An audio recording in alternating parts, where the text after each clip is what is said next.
सभी लोग हाथ जोड़ लें।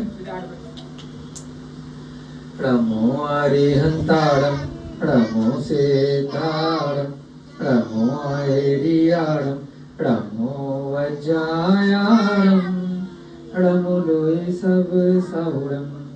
जय बोलिए देवादिदेव प्रथम तीर्थंकर ऋषभ देव आदिनाथ भगवान की, भरत चक्रवर्ती बाहुली भगवान की, अंतिम तीर्थंकर वर्तमान शासन नायक महावीर भगवान की, अनंतानंद सिद्ध परमेश्वरी भगवानों की, इस युग के प्रथमाचार्य श्री चारित्र चक्रवर्ती आचार्य भगवान शांत सागर जी महान मुनिराज की, सभी को जय जयंत जय दूर जय। आज से आपकी स्वाध्याय की कक्षा का थोड़ा समय चेंज हुआ है, कुछ लोग थोड़ा सा एडजस्ट कर रहे हैं। देखते हैं आज इस समय पर अगर आप लोगों की रुचि बनी रहेगी। कुछ नए लोग भी जुड़े हैं,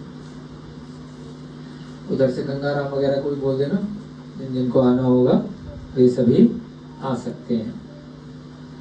हम सभी लोग आज 22-23 नंबर की कक्षा है और सम्यक्त कौमुदी ग्रंथ के यहाँ पर कल हमारे 64 पेज हो गए इस ग्रंथ के, 64 पेज हो गए हैं। ये ग्रंथ है हमारा सम्यक्त कौमुदी और इस ग्रंथ में 235 पेज हैं, 235। उसमें से 1/5 लगभग 624, हाँ 4 गुना लगभग 624 240, ठीक है।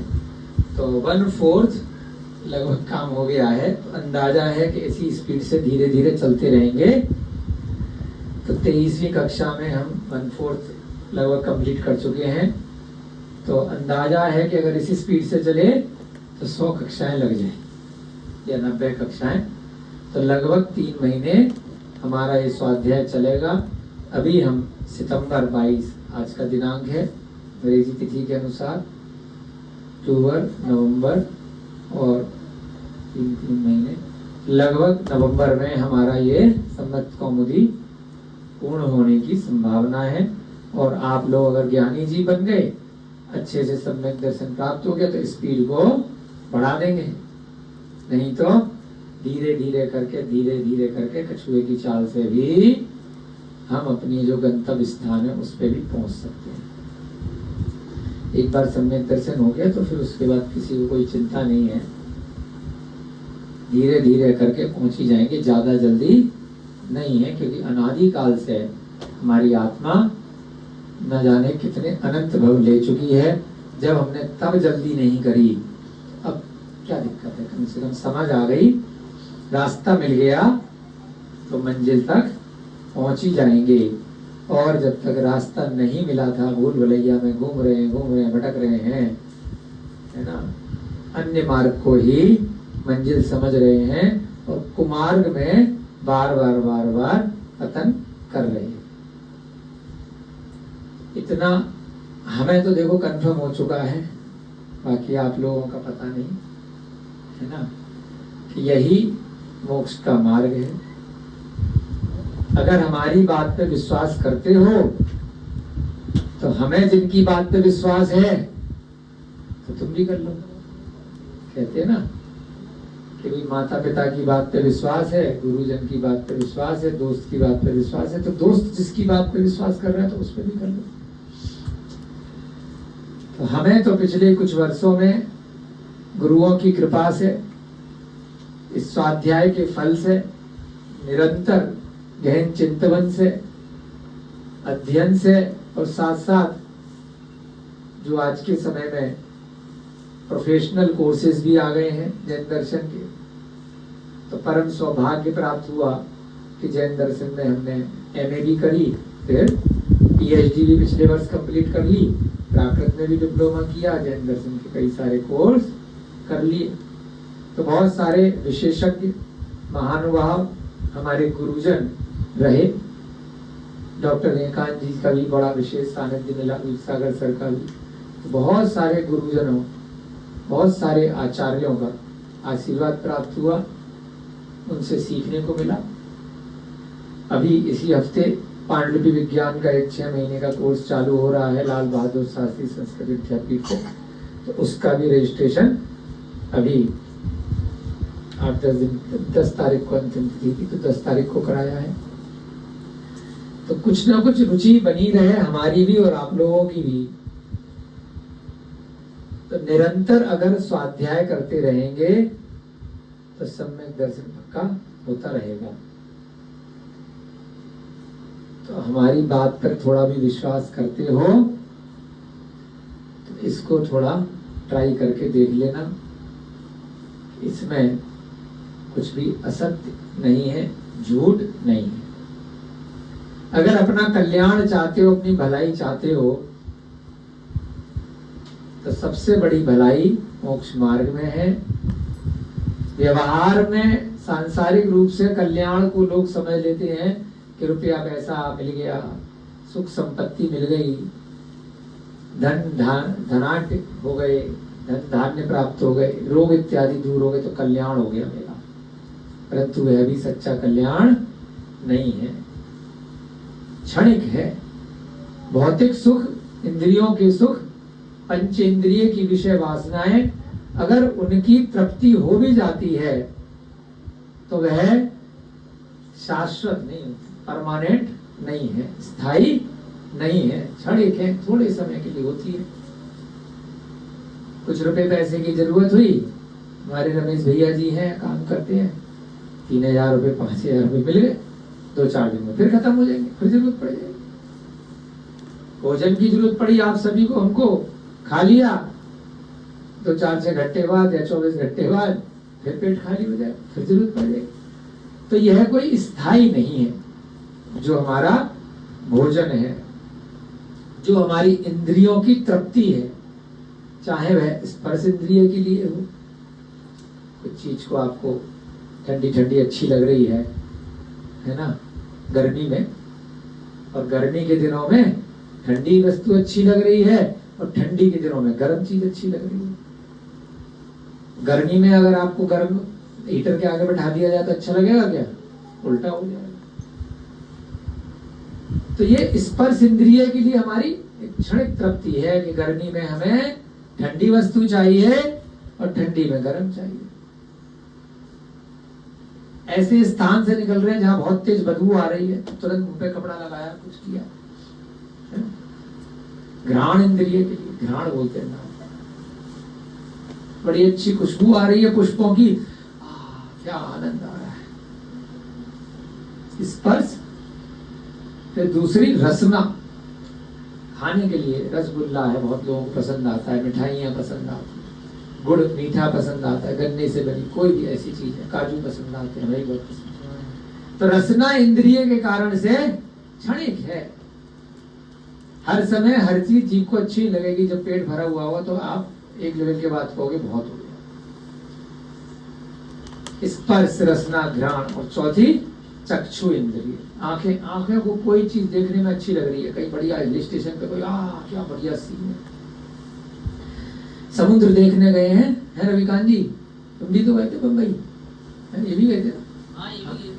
समुद्र क्या मिल रहा है उसको देख करके, सोच के देखो। वो अपनी जगह, तुम अपनी जगह खड़े हो, क्यों बड़ा अच्छा लग रहा है, अरे वाह। कोई बीच है, समुद्र का किनारा है, समुद्र है, पेड़ पौधे बड़े सुंदर पुष्प लग रहे हैं, बड़ा अच्छा पहाड़ी का सीन है, बड़े अच्छे सुंदर बादल दिख रहे हैं, क्या अच्छा लग रहा है उसमें? किसको अच्छा लग रहा है? चक्षु इंद्रिय के कारण। वह भी एक इंद्रियों की विषय वासना है। कर्ण म्यूजिक चला रहे थे मैंने भैया जी उस दिन, अच्छा लग रहा था, बांसुरी बज रही है, संगीत बज रहा है, और वहीं पर कोई बहुत जोर जोर से गंदे गंदे गालियां देने का म्यूजिक, बहुत फुहड़ नृत्य जो आपको पसंद नहीं है, बहुत फुहड़ तेज गाने, क्या परेशान कर रखा। कई लोगों को पटाखे की ध्वनि इतना आनंदित कर देती है और कई लोगों को पटाखे बड़े परेशान कर देते हैं। तो किसी के लिए कोई एक सेम चीज अच्छी लग रही है और किसी को खराब लग रही है। किस इंद्रिय के कारण? कर्ण इंद्रिय। तो ये पांचों इंद्रियों के विषय हैं, क्षणिक है, परमानेंट नहीं। कई लोग इन इंद्रियों की तृप्ति होना है ना, काम की विषय वासना हो रही है मनुष्य पर्याय में, चाहे स्त्री हो या पुरुष हो चाहे नपुंसक। बचपन से लेके जवानी तक, बुढ़ापे तक। कल की कथा पढ़ी थी ना, बुढ़िया 70 साल की भी लगी हुई थी, परसों की कथा में है, पर पुरुष के साथ 70-80 साल में। बहुत सारे हमने भी सुने देखे, 80 साल में, 90 साल में, 70 साल में, 60 साल में कुछ हो नहीं रहा शरीर से, लेकिन अंदर से, आत्मा से, परिणामों से विषय वासना आ रही।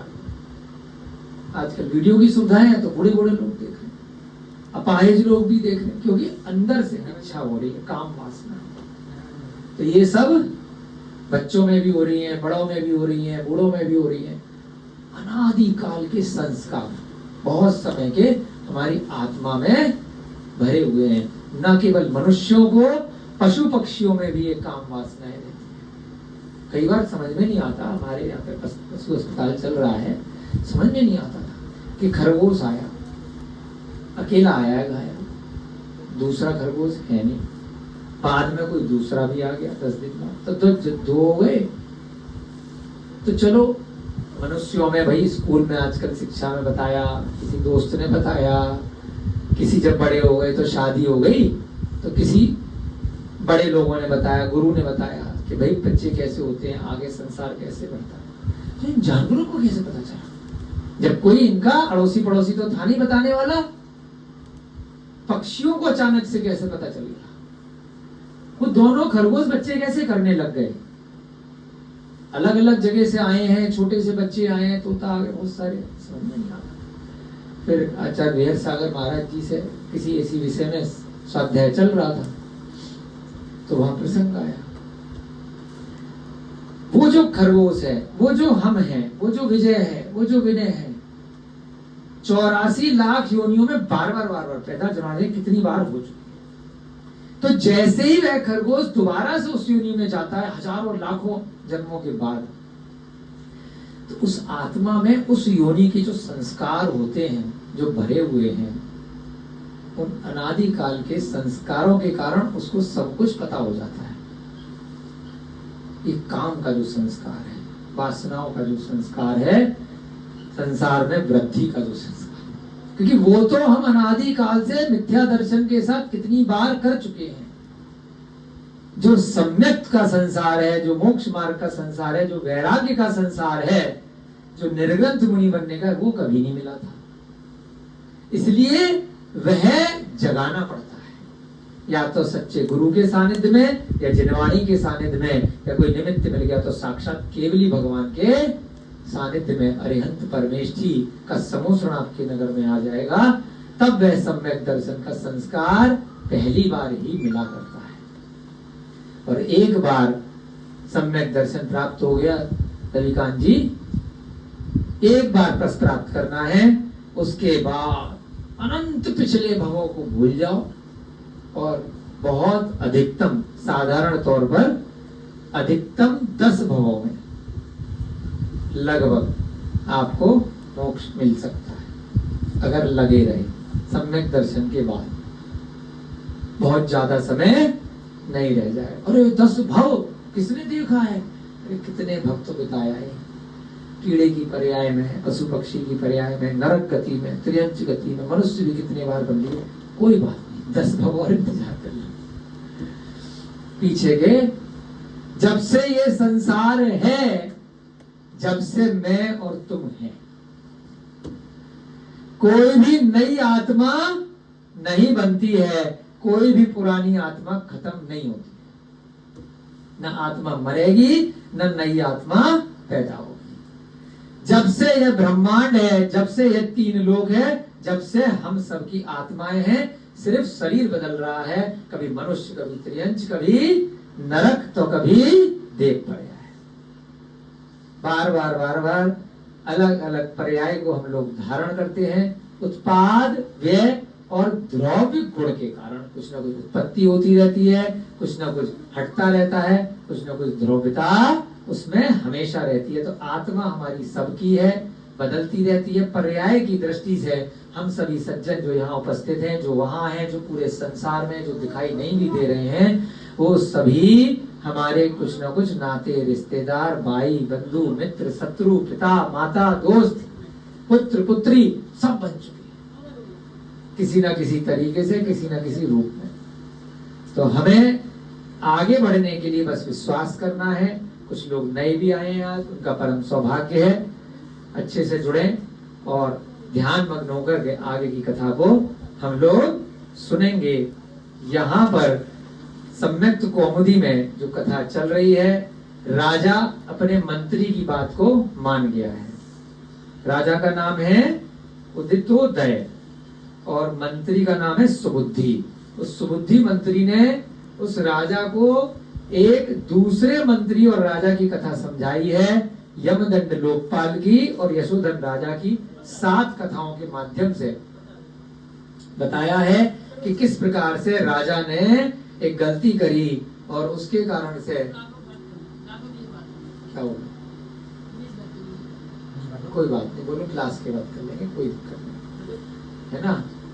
तो यशोधन और यमदंड लोकपाल की कथा के संग्रह के माध्यम से वहां सुबुद्धि मंत्री ने किसको समझाया है, अपने उदितोदय राजा को। और एक पुराने, हम हमेशा कहा करते हैं कि पुराने जो लोग चले गए या बड़े बूढ़े हैं, हमसे ज्यादा अनुभवी हैं, उनके अनुभव से यदि हमने सीख लिया, उनकी गलतियों से हमने सीख लिया, तो स्वयं की गलतियां करके अनुभव करके बाद में पछताना नहीं पड़ेगा। अगर किसी बड़े बुजुर्ग है, मान लीजिए अंकल जी है, मान लीजिए कोई है, हमने देख लिया शराब पी के नाले में पड़ा रहे, बड़े खतरनाक चीज होती है, भाई सब नहीं पिएंगे। शराब पी करके गाड़ी चलाई, एक्सीडेंट कर दिया, विकार आ गई मन में, किसी स्त्री के साथ गलत व्यवहार कर दिया, चोरी कर दी, हिंसा कर दी, मांस खाने के बाद है ना जीव हिंसा हो गई और खुद बीमार पड़ गए, कुछ ऐसा बाजार की गलत वस्तु खा करके कि दूसरे का हस्र देख लिया, कितने पैसे लग गए, हॉस्पिटल में कैंसर हो गया, तड़प तड़प करके मर गया, अरे भाई मेरे को ये वस्तु अब नहीं खानी। तो दूसरे की गलतियों का, दूसरे का अनुभव देखा और उसके बाद ना मैंने नहीं करना, भले ही जबरदस्ती खुद करो, खुद तड़पो, परेशान हो। ऐसे ही उदितोदय राजा जो है बड़ा समझदार है, उसने यशोधन राजा की कहानी को सुना और अपने मंत्री की खूब तारीफ करी कि तूने मुझे बचा लिया, नहीं तो रात्रि की वेला में मैं भी जाता, कौमुदी महोत्सव देखता और रात में अपनी रानी को मिलने के चक्कर में जहां पर महिलाओं के अलावा पुरुष का प्रवेश वर्जित था, मैं वहां जाता और प्रजा में से किसी ने पहचान लिया होता तो मुझे भी चोर चोर चोर समझ के ढूंढ डालते। बाद में पता चलता कि राजा को मार दिया, वो तो बाद में होता। तो इसलिए अपनी मंत्री की तारीफ कर रहा है। फिर मंत्री को बोलता है कि अभी रात्रि में कुछ प्रहर, कुछ समय काल शेष है, चलो ऐसा करते घूमने चलते हैं, सुबह तक सब लोग आएंगे, तेरे साथ टाइम पास करते हैं। तो राजा और उसका मंत्री सुबुद्धि अपने नगर में थोड़ा सा अपने राजसी जो वेशभूषा होती है उसके छोड़ करके राउंड पे निकलते हैं। जैसे रात को हमारे विजय भैया जी और रविकांत जी राउंड पे जाते हैं, ऐसे ही दोनों निकली। निकल के क्या देखते हैं कि एक छाया दिखाई दे रही है और मनुष्य दिखाई नहीं दे रहा। अरे क्या मामला यार, लाइट वाइट तो चल रही है और आदमी दिखाई नहीं दे रहा, छाया छाया चल रही है। परछाई पूछा अपने मंत्री से, क्या मामला यार, मेरे को ऐसा लग रहा आदमी की छाया है, आदमी तो दिख नहीं रहा। तो मंत्री को सब पता था, उसने सुन रखा था। उसने कहा एक चोर है, उसका नाम है सुवर्णखुर और इसने एक विद्या सिद्ध कर रखी है, उसका नाम है अंजन गुटिका। अंजन होता है ना, काजल लगा लेते हैं, गुटिका कोई छोटी सी अंजन लगा लेता है ना। पिक्चर आई थी हमारे जमाने में, आपका तो पता नहीं, मिस्टर इंडिया देखिए, हमारे अभिषेक जी बहुत पिक्चर देखते हैं, अपने जमाने की भी देखते हैं, हमारे जमाने की भी देख रखी है ना सारी। दूसरी वाली मत देखना नॉलेज के लिए, हाँ चलो अच्छा, ज्यादा नॉलेज मत लेना। तो मिस्टर इंडिया एक अनिल कपूर की पिक्चर आई थी, घड़ी पहन लेता था और दिखाई नहीं देता था। शोम शोम क्या नाम था उसका, हो गया अमरीशपुरी, तुम खेल था कि अमरीशपुरी, बड़ी फेवरेट पिक्चर थी हमारी, बड़ी अच्छी लगी। ऐसे ही अंजन गुटिका सिद्ध करके, इसी के उस पर तो नहीं बनी वो पिक्चर, कहीं इसी ग्रंथ पे बनाई हो, बच्चों को हाँ, सुवर्णखुर नाम है इसका। तो वह काजल लगा लेता था और किसी को दिखाई नहीं देता था, मिस्टर इंडिया की तरह। अंजन के बल से अदस्यता को प्राप्त हो जाता था और मनुष्यों को लूटता था, कोई भी उसको पकड़ नहीं पाता था। राजन ने कहा कि कहाँ जा रहा है, चलो देखते हैं। मंत्री ने कहा चलो इसके पीछे पीछे चलते हैं। जब वह पीछे पीछे चले तो देखा कि अरहद दास सेठ के घर पहुंच गया। ये वही अरहद दास सेठ है जो राजा से परमिशन लेकर आज्ञा लेकर के आया था कि चूंकि मैं जिनेंद्र भगवान की पूजा स्तुति कर रहा हूं अपनी 8 पत्नियों के साथ, तो इन पत्नियों को आज की रात नृत्य में न जाने दिया जाए। जब पूजा खत्म हो जाएगी तो हम खुद भेज देंगे। राजा ने कहा ठीक है, भगवान की पूजा में मैं क्यों अंतराय बनूं, मैं क्यों विघ्न डालूं, पूजा के बाद चला दियो भाई। नहीं हो पूजा तो कोई जबरदस्ती नहीं है, हम नहीं जा पा रहे तेरी पूजा में तो हम अनुमोदना करते हैं, तो ठीक रहे, खुश रहे। तो वह अरहद दास सेठ बहुत माला माल था, बहुत रुपया पैसा था, तो इसलिए वो जो चोर था गायब होकर के एक बट के पेड़ पे चढ़ के अरहद दास सेठ के घर के कोट के ऊपर जाके बैठ गया। पता कैसे चला उसके ऊपर बैठ गया है? छाया से। देखा नहीं है किसी ने, है ना, छाया उसकी पड़ रही थी तो उसे पता चल गया। राजा और मंत्री भी छिप करके उस वृक्ष के नीचे बैठ गए। अब भी देखते हैं क्या मामला है। अरहद दास सेठ ने 8 उपवास किए थे, जैसे अष्टानिका में लोग करते हैं, 10 लक्षण में, पर्यूषण में 10 उपवास करते हैं। जब तक उसकी पूजा पाठ चल रही थी तो 8 उपवास उस सेठ ने करे थे। उसने अपनी पत्नियों से कहा आज नगर के बीच पुरुषों को छोड़कर सभी स्त्रियां राजा की आज्ञा से वन में गई हैं, वहाँ कौमुदी महोत्सव चल रहा है। अब पूजा पाठ आपका हो गया, हम सबका हो गया है, थोड़े से प्रहर रात्रि में बाकी हैं। मैं भी अपना सामयिक धर्म ध्यान करूंगा, जाप लगाऊंगा, तुम लोग अपना वहां महोत्सव में जाओ। कुटिल टेढ़ी चाल चलने वाले पक्ष में मायावी भोगी सांप, पक्ष में भोगों से युक्त तथा राजा पास में रखी हुई वस्तु को लपेट लेते हैं, सामने स्थित को जलाते हैं और पीछे स्थित का चिंतन करते हैं। यानी कि इसका भाव है राजा सांप के समान होते हैं। कल भी राजा के गुण बताए थे, कितना डरपोक होता है राजा, कब मेरी गद्दी हिल जाएगी। लोगों को तो लगता है कि राजा है, कितना डरते हैं। आप देखो आम इंसान को इतना बड़ा दंड नहीं मिलेगा, जब राजा की गद्दी जाएगी तो निश्चित तौर से वो मृत्यु दंड मिलेगा। दूसरा राजा आएगा, मारेगा पब्लिक को, तो थोड़ी सबको मार देगा। सैनिकों को भी हो सकता है उतने ही मरेंगे जो आपस में उस टाइम लड़ रहे हैं, बाकी को तो जीवन दान दे दिया जाता है। लेकिन अगर राजगद्दी जाएगी तो अधिकांशतः राजा या तो कारावास में बिताएगा, बाकी सारा समय जेल में, कहां तो राजा और कहां जेल या फिर मृत्यु दंड। चाहे इमरान खान कितने बढ़िया एक्टर थे, चाहे नवाज शरीफ, चाहे परवेज, इरफान, है ना, दर दर की ठोकरें खाते हैं, मृत्यु से बचने के लिए भीख मांगते हैं। चाहे सद्दाम हुसैन रहे, चाहे बड़े बड़े आतंकवादी वर्तमान में भी और भूतकाल में भी, जितने भी राजा महाराजा रहे, जिन पे भी बॉम्ब ब्लास्ट हुआ, चाहे राजीव गांधी, इंदिरा गांधी, राजा हैं तो जनता का विरोध हो जाता है। जनता सीधे राजा के खिलाफ, इसी ने किया, इसी ने किया। तो जो पद है, जितना बड़ा पद होता जाएगा उतना ही उसका डर उस पद पे बने रहने के लिए उसके पास हमेशा कांटों की सेज पे रहता है। जितने भी राजाओं की आप कहानी पढ़ेंगे, चाहे मुगलों की, चाहे है ना ये हिंदुओं की, जितने भी कथाएं पढ़ेंगे तो हमेशा डर के रहते हैं, कब आक्रमण हो जाएगा, कब मार दिए जाएंगे। तो दूसरों की दृष्टि से लगता है राजा के पास कितने महल हैं, कितना बड़ा, अशोका के पास कितना बड़ा राज्य था, चंद्रगुप्त के पास कितना था, है ना, महाराणा प्रताप के पास कितना था। बड़े बड़े राजा महाराजाओं की कहानी आपने ही पढ़ी होगी, ग्रंथों में भी आती है।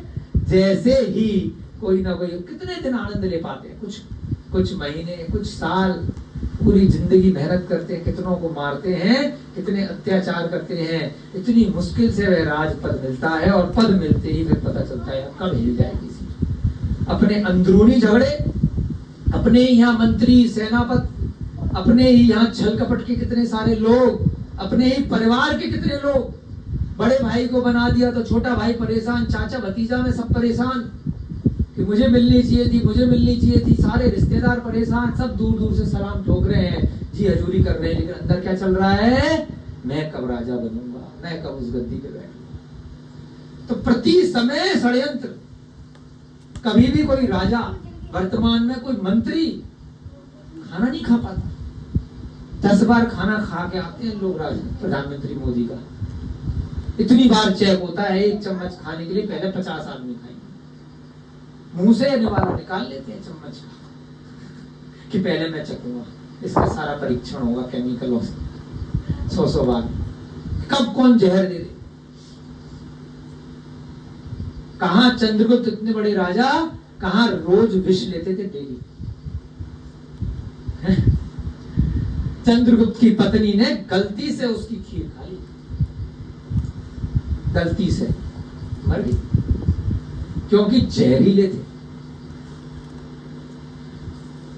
बचपन से जहर खिलाया जा रहा था चाणक्य के द्वारा कि कल को कोई जहर दे करके न मार दे सांप से, या खाने में तो जहरीला बना दो। रोज उसके खाने में थोड़ा थोड़ा जहर देते, इतना डर। और उस डर का परिणाम क्या हुआ? पत्नी ही मर गई, गर्भवती, पेट में था बच्चा, पैदा हुआ तो नाम रखा बिंदुसार, क्योंकि उसके माथे पे जहर का निशान आ गया, है ना। इतना डर रहता है राजा को। कांटों की सेज होती है, लोगों को पता नहीं है, बस पीछे लगे तो मैं भी राजा कब बनूंगा, मैं भी नेता कब बनूंगा। जिस दिन बन जाता कहता यार कहां फंस गया। तो ये सब इन कथानकों से सीखो, कुछ नहीं है बड़े पदों में। शांति से जो है उसमें संतोष करो, उसमें प्रसन्न रहो, और उसी में अनुमोदना करके जिन्हें भगवान की भक्ति करते हुए आगे बढ़ो। तो यहाँ क्या कहा है कि राजा सांप के समान होते हैं। दूसरे राजा कैसे आपको आकर के डस लेंगे। टेढ़ी चाल चलने वाले भोगी, जो भोगी हैं, सांप तथा राजा पास में रखी वस्तु को लपेट लेते हैं, है ना। राजा दूसरे के पास अगर धन देखेगा, कोई भी वस्तु देखेगा, मेरी है। सांप भी ऐसे ही लपेट लेता है, सामने स्थित को जला देते हैं।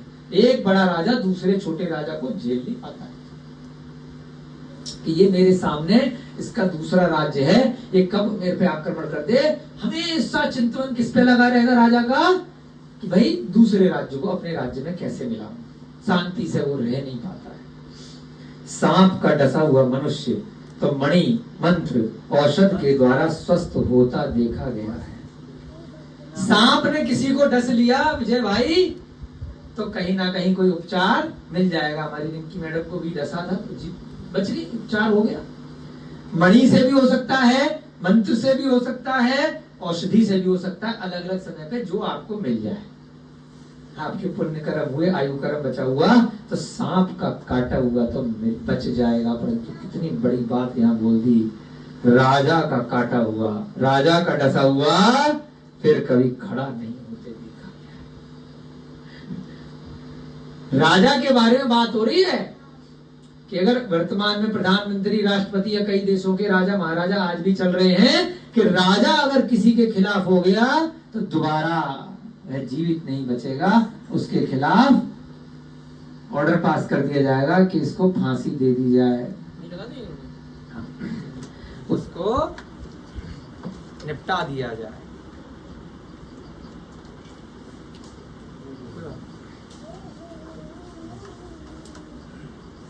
Hello hello hello hello hello. हाँ, सांप का काटा हुआ तो जीवित बच सकता है, लेकिन राजा का काटा हुआ खड़ा नहीं हो पाएगा।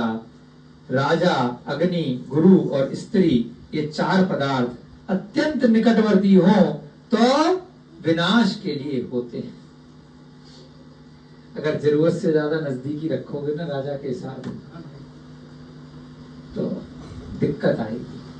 अग्नि के साथ भी, अग्नि माने आग, आग से खेलोगे तो जला दिए जाओगे। भैया जिसमें चूल्हा जलाते हैं ना, कई बार राख दे देते हैं एकदम से गरमा गरम, अग्नि से खेल नहीं सकते, जला दिए जाओगे।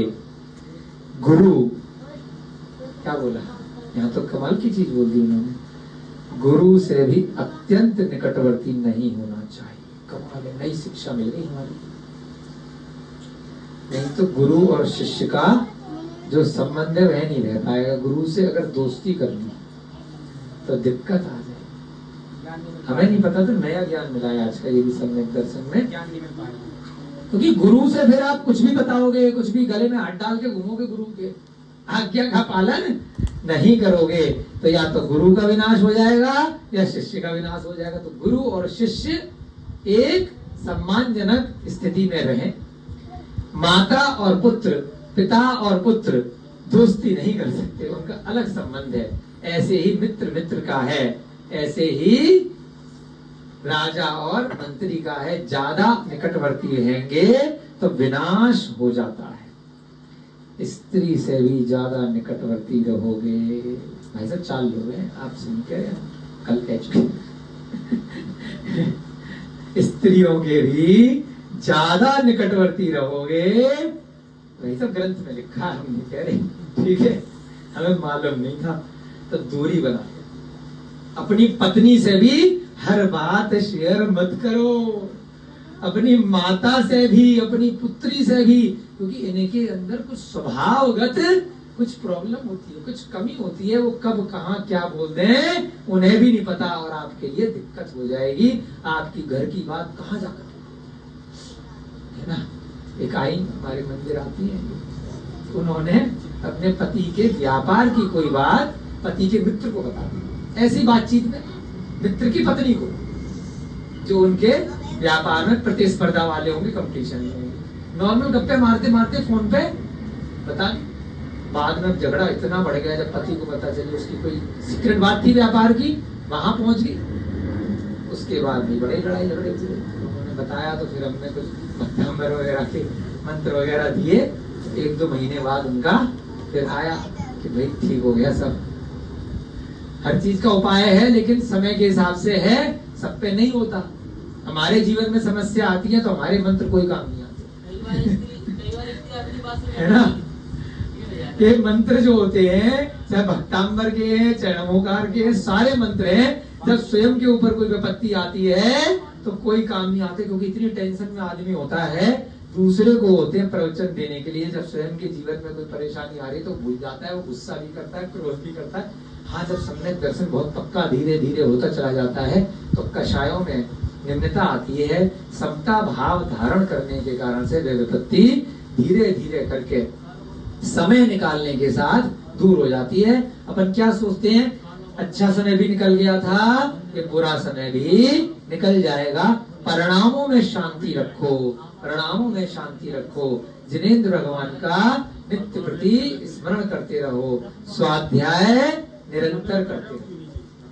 अपने भगवान के भक्ति दर्शन, जिन पूजा अभिषेक इत्यादि जो 6 आवश्यक हैं, विपत्ति के समय उनको न भूल जाओ, है ना। चाहे रोगों की विपत्ति है, कोई धन संपत्ति की विपत्ति है, कोई इष्ट व्यक्ति आपका दूर चला गया है, कोई वस्तु कहीं चली गई है, मिल नहीं रही है, खो गई है, किसी भी प्रकार का कोई सांसारिक रूप से कोई कष्ट आया है, उस समय इन ग्रंथों को स्मरण में रखो, याद रखो। तो यहाँ 4 लोगों के बारे में शिक्षा दी है। स्त्री से भी ज्यादा निकटवर्ती रहोगे तो विनाश होगा, राजा के भी निकटवर्ती रहोगे तो विनाश होगा, अग्नि आग से खेलोगे, उसके नजदीक रहोगे तो विनाश होगा, और गुरु के भी ज्यादा नजदीक रहोगे तो विनाश होगा।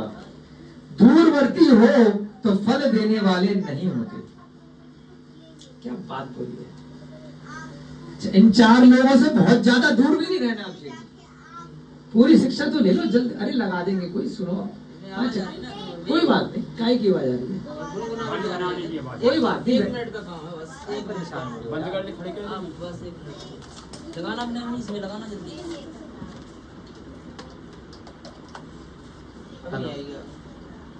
हेलो, ओम चलो, जो भी है। और ज्यादा आ रही है, और ज्यादा आ रही है इसमें तो।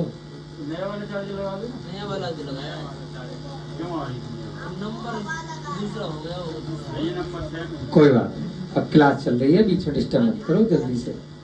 यहाँ क्या कहा, इन 4 के दूरवर्ती भी नहीं रह सकते। पूरी बात तो सुनो अभिषेक जी, नजदीक भी नहीं रहना है और दूर भी नहीं रहना है, क्योंकि अगर दूर रहोगे तो इनसे फल नहीं मिलेगा, अगर गुरु से दूर रहोगे तो शिक्षा कैसे मिलेगी।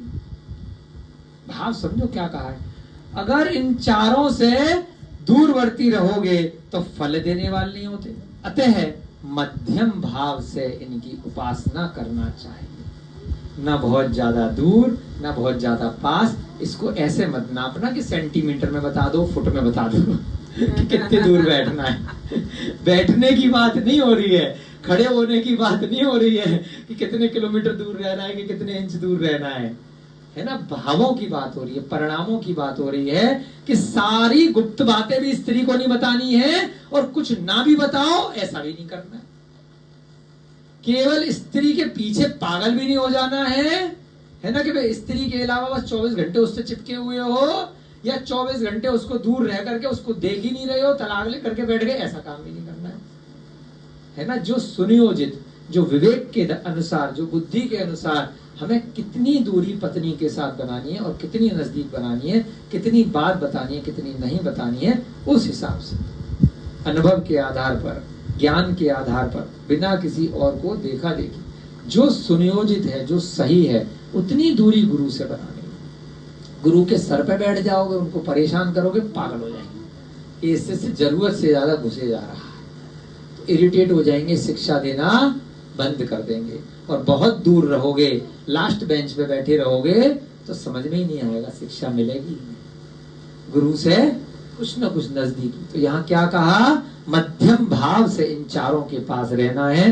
राजा के भी, आग के भी। आग नीचे चल रही है, बर्तन अगर ऊपर के मंजिल पे हांडी रख दी तो पकेगा क्या?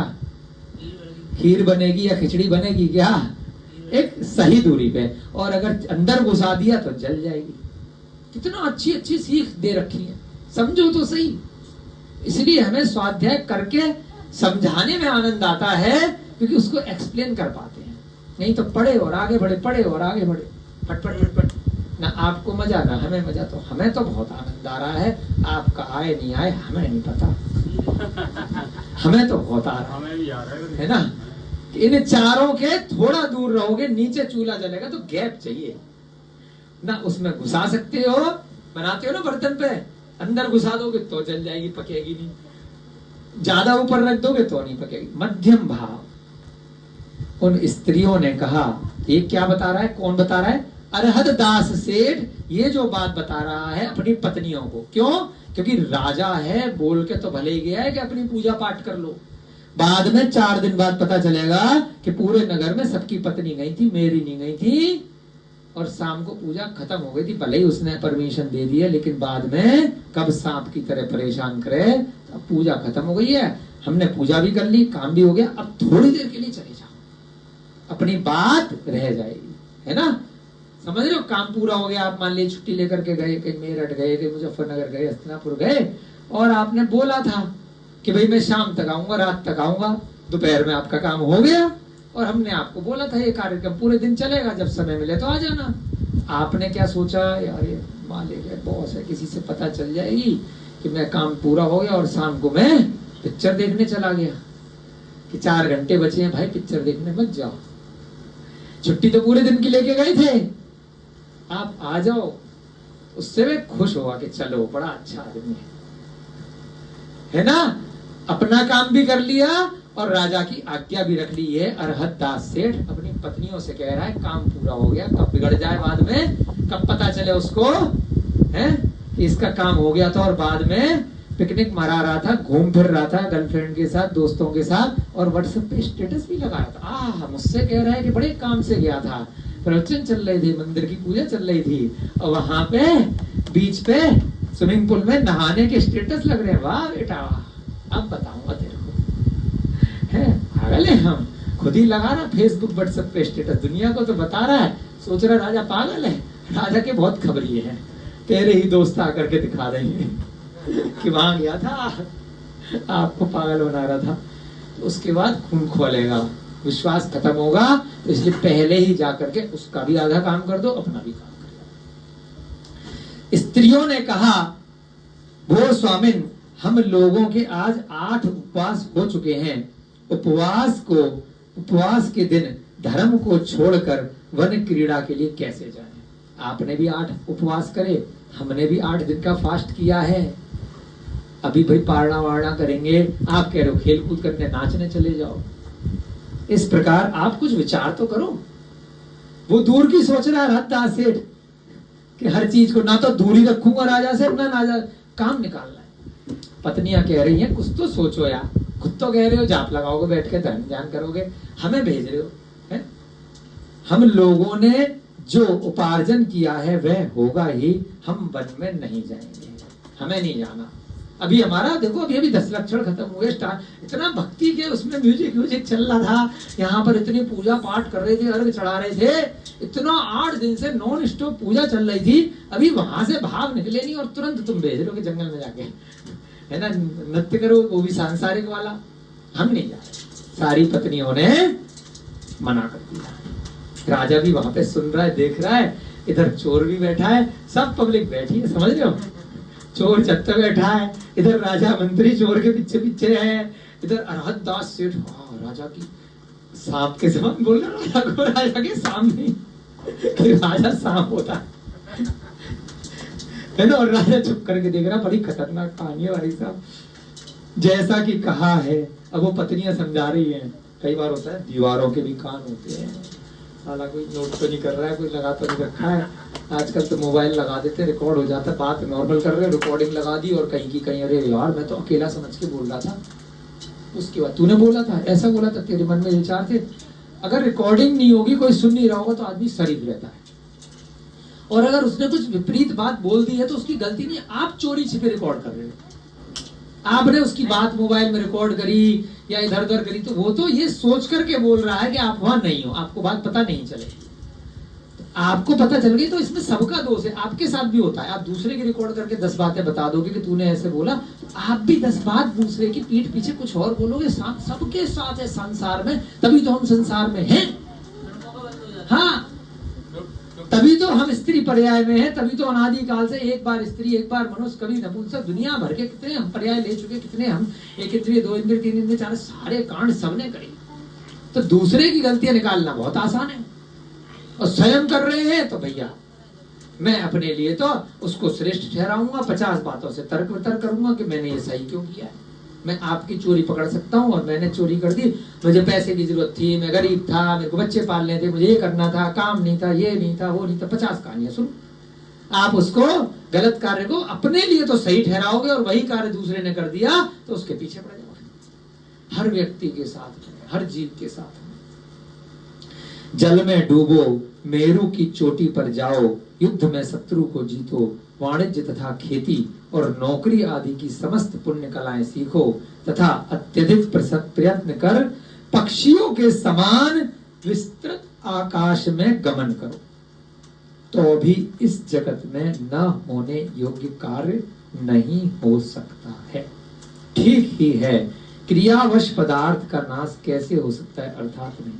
और पत्नियां कह रही हैं चाहे तुम जल में डूबो, चाहे तुम मेरू की चोटी पे जाकर के हमें कन्विंस करो, मतलब पटाओ, पहाड़ पे जाकर के खड़े हो जाओ।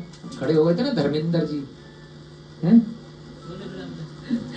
धर्मेंद्र जी खड़े हो गए थे ना टंकी के ऊपर कि शादी नहीं करोगी तो कूद जाऊंगा। चाहे तुम मेरू की चोटी पे जाकर के आत्महत्या करने के लिए अल्लाह मचाओ, चाहे तुम बोलो कि मैं कूद जाऊंगा जल में और तुम चली जाओ नाचने के लिए, चाहे तुम युद्ध में शत्रु को जीत करके आ जाओ, वाणिज्य तथा खेती और नौकरी की सारी पुण्य कलाएं सीख लो और फिर आ जाओ, लेकिन अत्यधिक प्रसन्न कर पक्षियों के समान, है ना, विस्तृत आकाश में गमन करो। आप हवा में भी उड़ने लग जाओगे ना, यहाँ पर हमें बोलने के लिए कि जाओ तुम वहां चली जाओ, सब काम करके नौटंकी दिखा लो, लेकिन जो काम नहीं हो सकता वो हम नहीं करेंगे, हम तो नहीं जाएंगे।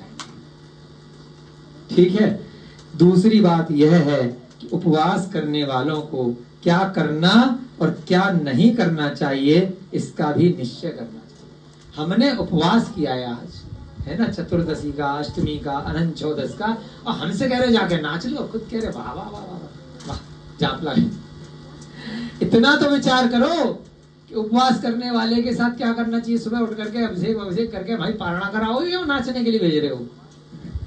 हम नहीं जाएंगे, तुम चाहे मेरू के ऊपर जाकर के नाचो, चाहे कुछ करो। हिंसा आदि 5 पापों का अलंकार, आरंभ, गंध, पुष्प, स्नान, अंजन और सोंगनी आदि का उपवास के दिन परित्याग करना चाहिए। वो पत्नियां कह रही हैं कि अभी दिन खत्म नहीं हुआ है, 24 घंटे का है भाई साहब, अगले दिन तक मानेंगे। जिस दिन उपवास है खाली खाने का त्याग नहीं करना चाहिए, उस दिन क्रोध का भी त्याग करना चाहिए। हमारे साथ पता नहीं क्या होता है, जिस दिन उपवास होता है कोई ना कोई निमित्त बन जाता है, हमेशा होता है, हमेशा कुछ ना कुछ किसी से थोड़ी बहुत व्यापार है, सांसारिक जीवन है, संस्था चलानी है, मंदिर के कार्य चलाने हैं, कोई ना कोई जरूर छोटा मोटा हो जाता है, परीक्षा होती है। हिंसा, जिस दिन उपवास है उस दिन हिंसा, झूठ, चोरी, कुशील, परिग्रह, इनका पूरा परित्याग होना चाहिए। इसमें भी आपको दूरी बना के रखनी चाहिए। अलंकार भी नहीं करने, यानी कि सजना भी नहीं है उस दिन। उपवास तो है, हाय हाय हाय हाय, लिपस्टिक, नेल पॉलिश, चुटिया उटिया, ये वो जितनी स्त्रियां मेकअप वेकअप करती हैं, पॉलिश वालिश करके, चाहे पुरुष भी बड़ा सज धज करके। उपवास वाले दिन आपको बहुत ज्यादा अपना शरीर के बारे में नहीं सोचना। हाँ, सस्ते हैं। आरंभ का भी त्याग करना चाहिए। जो ग्रह आरंभ के बहुत सारे कार्य हैं, बहुत ज्यादा चीजें बनाना, बहुत ज्यादा ग्रह आरंभ की क्रियाएं जिनमें आरंभ हिंसा का दोष लगता है, बहुत ज्यादा सफाई इत्यादि में लग जाना, चलो खाली है आज खाना नहीं बनाना तो मकड़ी के जाले साफ करने में लग गए, बहुत सारे उस दिन कम करो। गंध का भी, ज्यादा सुगंधित चीजों का भी, घूमने फिरने का, सूंघने का त्याग। पुष्पों का भी ज्यादा नहीं सेवन करना है उस दिन। पुष्प देखना, पुष्पों का सेवन करना, पुष्पों से नहाना, स्नान का भी त्याग करना चाहिए। अभिषेक करने के बाद जो भाई उतना तो आपके लिए जरूरी है, थोड़ा कम जल से करो। अब किसी ने कहा भाई अभिषेक कैसे करेंगे, अभिषेक करने के लिए स्नान कर लो। बहुत ज्यादा घंटों घंटों नहा रहे हैं, स्त्री भी नहा रही है, वो आता है ना नहाने वाला टब, बहुत ज्यादा पानी वेस्ट उपवास वाले दिन नहीं करना है। अंजन, काजल वगैरह लगाना, सूंघने की चीजें होती है, वो स्त्रियां 8 की 8 पत्नियां कह रही हैं हम नृत्य करने क्यों नहीं जाएंगे, क्योंकि इन चीजों में ये सब बिना पापों का काम है। तृष्णा से सहित होता हुआ कानों से धर्म रूपी अमृत को स्वयं पीवें, दूसरों को पिलावें और आलस्य को छोड़कर ज्ञान और ध्यान में तत्पर होना चाहिए। उपवास वाले दिन, पूजा वाले दिन, पूजा पूरी हो गई है तो क्या करना है, तृष्णा से सहित होता हुआ कानों से धर्म रूपी अमृत को स्वयं पिए। क्या पीना है, जो आप लोग पी रहे हो अभी, क्या पी रहे हो, कानों से धर्म रूपी अमृत पी रहे हो विजय बाबू। अमृत है ये आपको मोक्ष ले जाएगा। ये जो सुन रहे हो ग्रंथ, हंसी मजाक के साथ में, बातों बातों में धीरे धीरे जो संस्कार जा रहे हैं ना सम्यक दर्शन के, बिना पता चले, पता भी नहीं चल रहा है और कैसे कैसे जा रहे हैं, धीरे धीरे धीरे धीरे धीरे धीरे धीरे धीरे करके जा रहे हैं, वरगड़ाएं जा रही हैं, उसकी भाव जा रहे हैं, उसके परिणाम जा रहे हैं। निरंतर चलता रहेगा, लगातार चलता रहेगा, तो जैसे जिसको शराब की आदत होती है उसको स्वाध्याय की आदत पड़ जाएगी। हाँ, 5 छूट गए। जिससे शराब की आदत है, दुराचार की आदत है, व्यसनों की आदत है, ये वाली आदत जब जीव को लग गई तो बस उसका मोक्ष मार्ग कन्फर्म है। कानों सहित अमृत को स्वयं पिए, दूसरों को पिलावें और आलस्य को छोड़कर ज्ञान और ध्यान में तत्पर रहें। जिस दिन उपवास है उस दिन क्या करना है, ज्ञान भी अर्जन करें और ध्यान भी लगाएं। खूब व्रत उपवास ध्यान। अरहत दास सेठ ने कहा, मेरी पत्नी तो बड़ी अच्छी है, आप लोग जो कह रहे हो बिल्कुल सत्य है। उपवास के दिन जैन आगम का श्रवण करना चाहिए, सुनना चाहिए, स्वाध्याय करना चाहिए। वही कर्म क्षय का कारण है, ना कि क्रीड़ा के लिए बन जाना चाहिए। बात तो ठीक कह रही है, चलो स्वाध्याय कर लेते है ना, कि जो है उपवास वाले दिन हमने 8 दिन का यहाँ पे नियम इत्यादि लिया था, तो उस दिन हमें जिनवाणी का, सम्यक कौमुदी जैसे ग्रंथों का प्रथमा नियोग, चरणा नियोग, कर्णा नियोग, द्रव्या नियोग का स्वाध्याय करना चाहिए, ना कि जंगल में कीड़ा के लिए जाना चाहिए। यद्यपि पृथ्वी पर सो, चिरकाल तक भोजन का त्याग करो, रात दिन पानी में डूबे रहो, पर्वत के मस्तक से नीचे पड़ो और मृत्यु के योग्य तथा शरीर को सुखाने वाली क्रियाएं करो, तो भी पुण्य के बिना प्राणी कृत्य नहीं हो सकता। जमीन पे सो रहा है, अरे भाई मैं पलंग वलंग का त्याग, बहुत सारे नियम ठंड में भी सत्य रहते हैं। चिरकाल तक भोजन का त्याग कर दिया, काफी दिनों तक खाना नहीं खा रहा है, नियम से रह रहा है, रसों का त्याग कर रहा है ना। रात दिन पानी में डूबे रहो, तो आता है दुर्योधन पानी में डूब करके तपस्या कर रहा था, है ना, पानी में रह करके डूब डूब करके तपस्या कर रहे हैं। पर्वत के मस्तक से नीचे पड़ो, पर्वत पे से भी नीचे कूद रहे हैं, और मृत्यु के योग्य तथा शरीर को सुखाने वाली क्रियाएं करो। ऐसी ऐसी क्रियाएं पंचाग्नि तप करो। हम गए थे एक बार बद्रीनाथ, तो पहाड़ पे चढ़े, प्रमुख सागर महाराज जी थे वहां पर, हम अंकुर भैया, अभिनव भैया, 3-4 लोग गए। वहां देखा जब पहाड़ पे चढ़े, कुछ पहाड़ी सी थी या किसी ने कुछ किया, बर्फ में बना रखी थी, उसके ऊपर एक गोला करके एक बाबा जी एक टांग पे ऐसे करके, जो योग करते हैं ना, एक टांग मोड़ रखी और एक खड़ी है, ऐसे करके खड़े थे, चारों तरफ गोला लगा के आग लगा रखी थी, है ना। पता चला कई महीनों से हैं। फिर एक मौनी बाबा मिले, 20 साल से मौन में हैं, उल्टे लटके, ये वो, है ना। सब पंचाग्नि तप है, शरीर को सुखा रहे हैं, कोई रिद्धि सिद्धि प्राप्त करने के लिए। गंगा जी भी लगे, कछुना मिली, रिद्धि निपट गए। जितने भी मिथ्यात्व के साथ में, मिथ्या दर्शन के साथ में रिद्धि सिद्धि मंत्र इत्यादियों की सिद्धि करने का प्रयत्न किया जाता है, शमशान में बैठ करके, उल्टा सीधा लटक करके शरीर को सुखा रहे हैं, मार रहे हैं। कमठ ने भी किया था, पत्थर लेकर के खड़ा रहे एक टांग पे धूप में, कई कई दिनों तक बिना सम्यक दर्शन के जो भी व्रत, उपवास, तप, शरीर को सुखाना, कष्ट देने की क्रियाएं हैं, उनका फल अगर मायाचारी के साथ में है तो त्रिहंच गति मिलेगी। अगर थोड़े से परिणाम काफी सारे सुधार रखे हैं तो व्यंतर भूत बन जाओगे, भवनवासी ज्योतिष घूमते रहोगे, सुमेरु पर्वत के तारे बन जाओगे, बैठ कर तारों के देव। क्या मिलेगा? देव तो बन जाओगे, लेकिन अच्छे देव नहीं है, परेशान रहते, मिथ्यात्व वाले। व्यंतर भवनवासी ज्योतिष में चले जाओगे, खुद भी परेशान, दूसरों को भी परेशान, तो कोई फायदा नहीं है। इन सब चक्करों में मत पड़ो, तप करो, परंतु सम्यक दर्शन के साथ वैराग्य को धारण करके करो।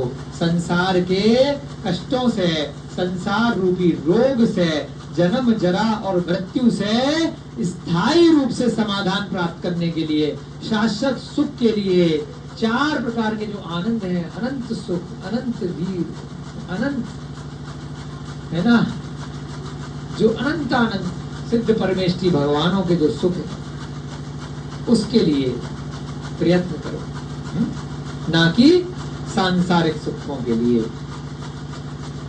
यह शरीर को सुखाने वाली क्रियाएं तो भी पुण्य के बिना प्राणी कृत नहीं हो सकता। जब तक उसका पुण्य नहीं है, उसको सुख नहीं मिल सकता है।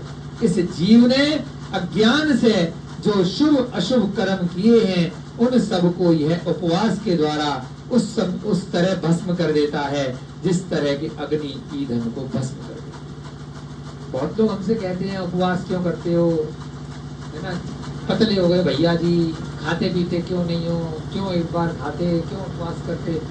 ये लाइन के कारण ग्रंथों का स्वाध्याय है, उसको अपने ऊपर प्रैक्टिकल करने का प्रयास कर रहे हैं। ध्यान से सुनिएगा। इस जीव ने अज्ञान से, जाने अनजाने में, मालूम नहीं था, इस भव में या पिछले भवों में शुभ अशुभ कर्म किए, बहुत सारे ऐसे कर्म कर दिए, ऐसे कार्य कर दिए जिनसे पाप का आश्रव और बंध हो गया है।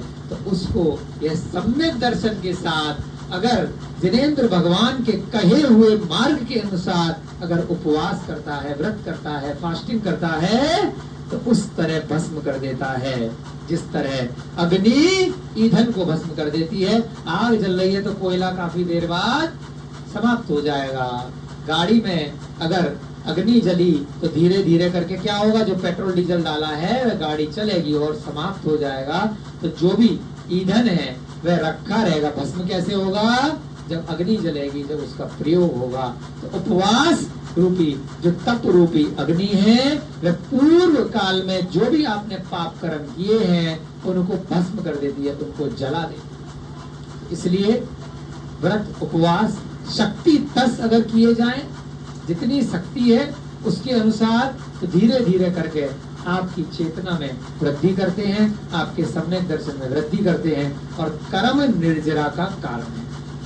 आज आपका स्वाध्याय क्योंकि दिन में जल्दी कराया है, सभी लोगों को काम पे भी जाना है, बच्चों को भी पढ़ना है। अब कोशिश इसी प्रकार से करेंगे, धीरे धीरे करके आपके रूटीन में आ जाएगा। और आज यही समाप्त करते हैं। यह सब कौन बोल रहा था, बस इतना याद रख लो, अरहत दास सेठ अब अपनी पत्नियों को बोल रहा है कि बात ठीक कह रही हो, आज तुम्हारा उपवास है, नाचने नहीं जाते हैं।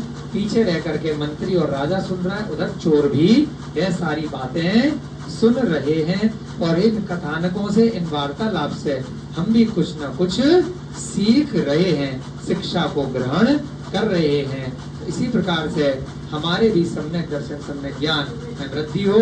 एक दिन ये दोनों वस्तुएं हमारे सम्यक चारित्र में हमारे कारण बने और 7 तत्वों 6 द्रव्य के रूप में हमें जानकारी दें और हम भी मोक्ष मार्ग पर आगे बढ़े। इन्हीं भावनाओं के साथ जय बोली महावीर भगवान की, अनंत अनंत सिद्ध परमेश्वरी भगवानों की, आचार्य भगवान श्री शांति सागर जी महाराज की।